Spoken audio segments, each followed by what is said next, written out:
What's up, people? I'm Shaggy the Opinionated Hippie. This is part 26 of my reviewing King Gizzard and the Lizard Wizard studio albums. We've reached the end of the road for now. The yellow brick road goes on no more after this, though I'm sure they're going to build another little quarter mile or half mile or so in the next couple months. Definitely before the year is out, I'm gonna assume. So yeah, I'm going through their albums from 1 all the way now to 26. We'll keep going when 27 and 28 drop. Those have not been announced yet. And we are on flight B741. This came out about 3 weeks ago, August 9th. This is 3 weeks later, through 2024, their 26th album. I'm going to rank this among all the other 25. I'll put the list up when I'm done. But first, my thoughts on this. This is very much a return to sort of like the fishing for fishies type bluesy, boogie, rocky, lots of harmonica type vibe. Also going back even further to like their first couple of their first albums, not counting the one that was a Western. And so we get a lot of just like, not as much psych, though everything in this sort of boogie blues rock genre is like seeped through the King Gizzard and the Lizard Wizard psych filter. Not a lot of psych is added, but a lot of the sounds they use, like there's a couple songs where I'm like, okay, is that a guitar or a keyboard, or like how heavily processed is whatever this is they're playing?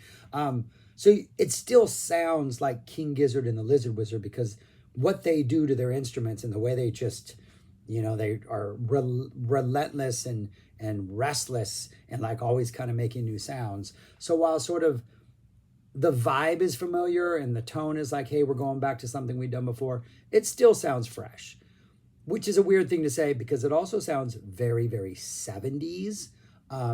There's a couple songs on here which have this Boz Scaggs type bass opening that could be somewhere between like a low down and a Lido shuffle type, with just some do do do do do do do do do type driving before the rest of the song comes in.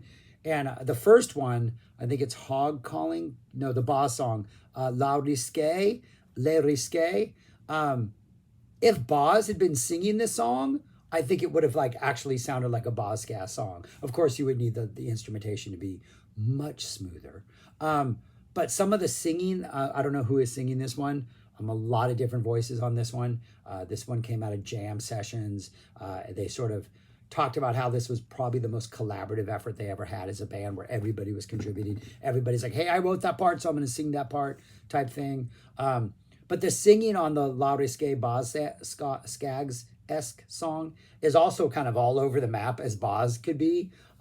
So it is reminiscent of that.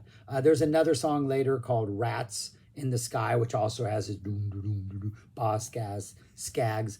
Boz Scaggs is hard to say a lot of times in a row. Boz Scaggs type bass energy. There's a lot of, the first couple songs have a very southern rockish, country rockish, slightly that kind of early 70s, Dr.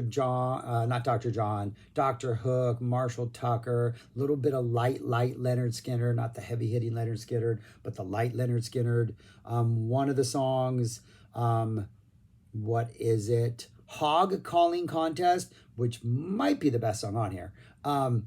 Has this really nice funky piano intro and this like snaky winding guitar that kind of reminds me of Leonard Skinner's I Know a Little, just that it's not as fast, it's not as like country show-offy, but it's got that snaky kind of runny type vibe.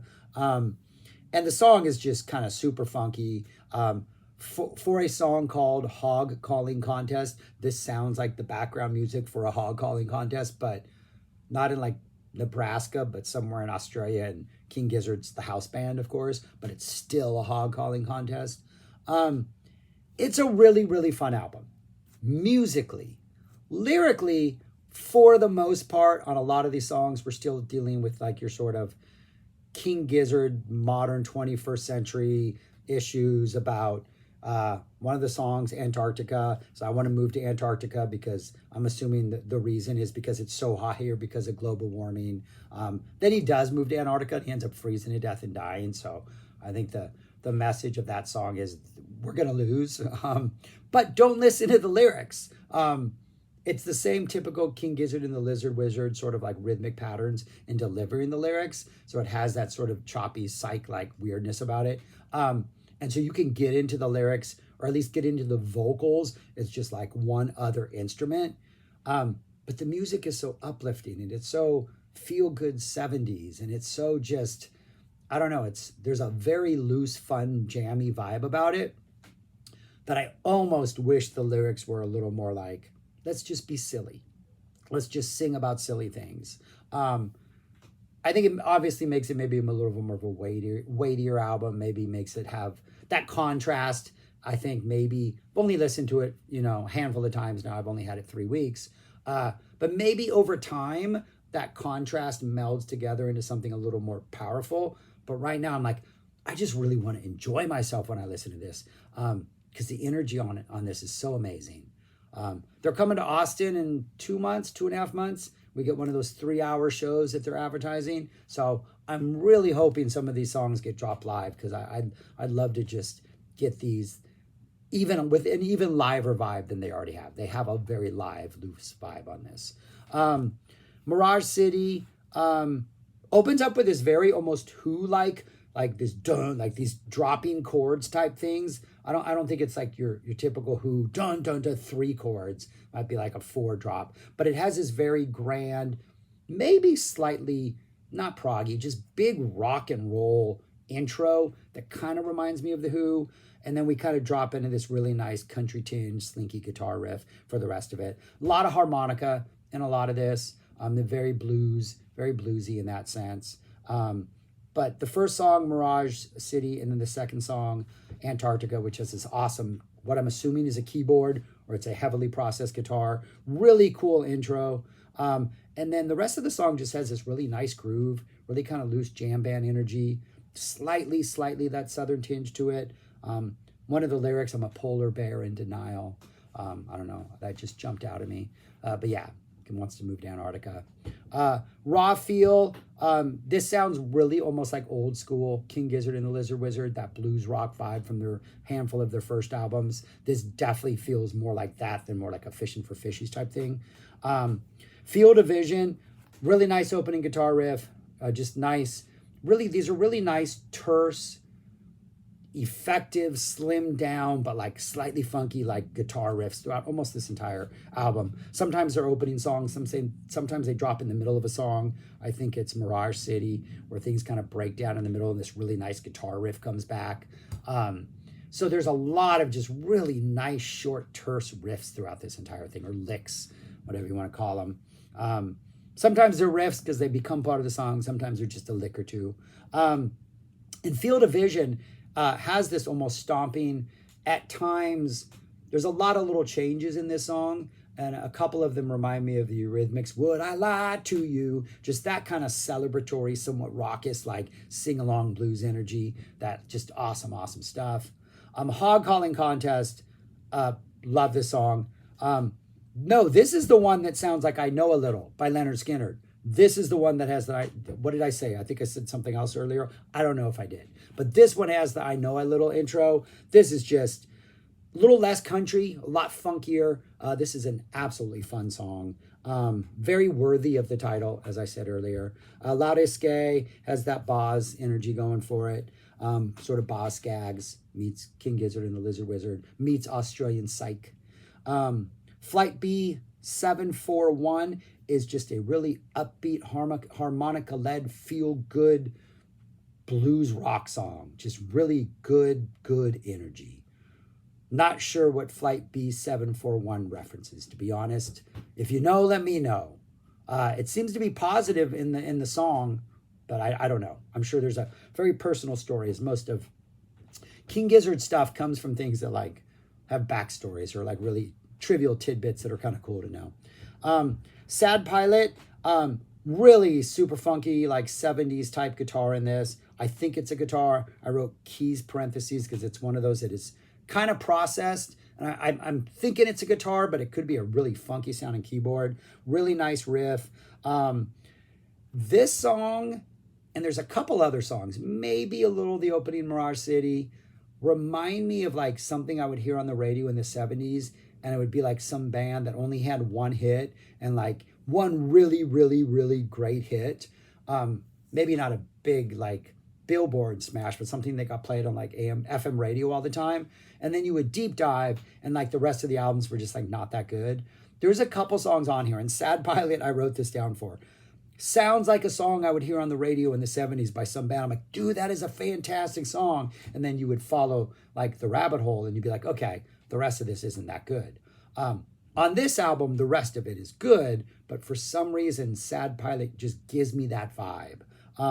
Just a really, really cool song.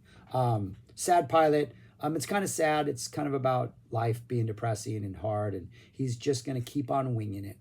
Just going to keep on winging it to see what happens, which it is not, sounds like a sort of an act of resignation. Rats in the Sky has another, that awesome boss gas type intro. The lyrics in this one include some Scooby-Doo-Wop doo-wops, which to me are also very 70s. Just kind of some silly lyrics thrown in there. This one has Scooby-Doo-Wop doo-wop. The next one has some, what is it? Do-do, some do-do-do-do-do-do-doos. One of them earlier on talks about being silly. Like, I'm going to be a silly, or some like weird stuff like that. There is some weirdness in the lyrics and some sort of levity and some sort of like more traditional rock tropes of like, you know, Scooby-Doo-Doo and things like that. But it does help maybe sweeten the dourness, the sourness of the rest of it just a little bit. It's a little bit of sugar on top of your lemon. It's a little bit of lemonade out of a whole bunch of lemons. And then Daily Blues has that do-do-do-do-do. Ends on maybe a little more upbeat tone. But yeah, I really enjoy listening to this album. I think it's a really fun album.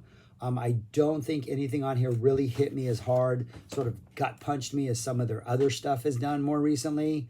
I forgot to bring up my list. And so it's a weird King Gizzard. It almost feels on some sense like a throwaway album. Like, you know, hey, we're doing something for fun. We'll get back to more serious conceptual stuff.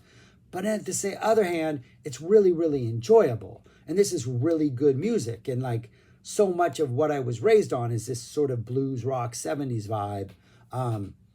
And so, yeah, I'm really not sure how I feel about this album at this point, at least as far as where I'm going to rank it, which is what I'm leading up to. I enjoy listening to this album. I think these songs are going to be absolutely fantastic live. I think there are a couple great albums. The two Hog Calling, what is it? Really don't know these names yet. Hog Calling Contest and Rats in the Sky, the two Boz Scaggs leading things, I think are really, really good songs. And the other stuff on here are really, really good.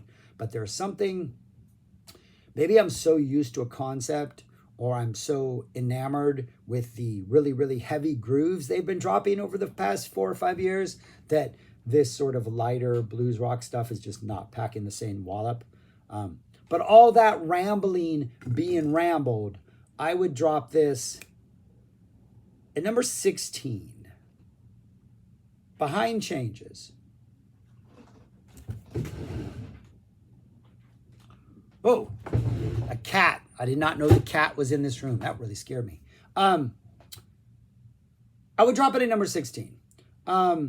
It's Behind Changes, which those were pretty close, but Changes, like the first, I don't like the song Changes, the opening track, which is weird. The long one, I think it's called Changes. And so it was, but the rest of that is absolutely fantastic. So that kind of watered that down, but I like it below the stuff under there. So yeah, at number 16, it's pretty on par with Changes though.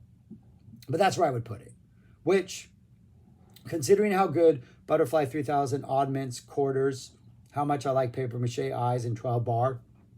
Yeah, that's a good ranking. None of these are bad. But yeah, for me, a little below middle of the pack. But it's not a bad album. This is just an absolutely ridiculously good band. And I've only been listening to it for 3 weeks, so it may rise. But I don't know. But that's all I got. Those are my thoughts on Flight B741. Let me know your thoughts on this album. My mind is frazzled. It's like a thunderstorm just passed, and we might get another one soon. There's a cat in the room I didn't know was in here. It's the end of the third. We're on a Wednesday, so I'm sort of completely exhausted as far as school goes, and my mind is just burnt. But yeah, I want to share my love for this album, my love for this band, and we've reached the end of King Gizzard for now. So yeah, move on to something else and wait for their next release. Maybe listen to some live King Gizzard. But that's all I got for now. Thanks for watching. Subscribe, like, share, comment, do all those things, and peace. Talk to you later.